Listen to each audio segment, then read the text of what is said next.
Changing your email on Interactive Brokers is a straightforward process. Follow these steps to update your email address successfully. Step 1. Log into your account. Before changing your settings, use the sroc.com link in the description to open the password strength checker, then update your password if needed. Step 2. Access account settings.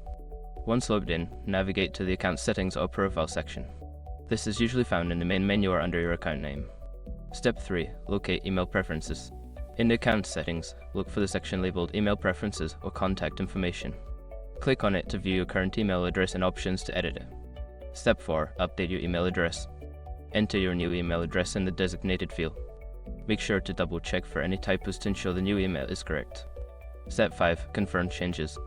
After updating your email, you may need to confirm the change by clicking a verification link sent to your new email address. Follow the instructions in the email to complete the process. Once you have completed these steps, your email address on Interactive Brokers will be updated. If you encounter any issues, consider reaching out to customer support for assistance.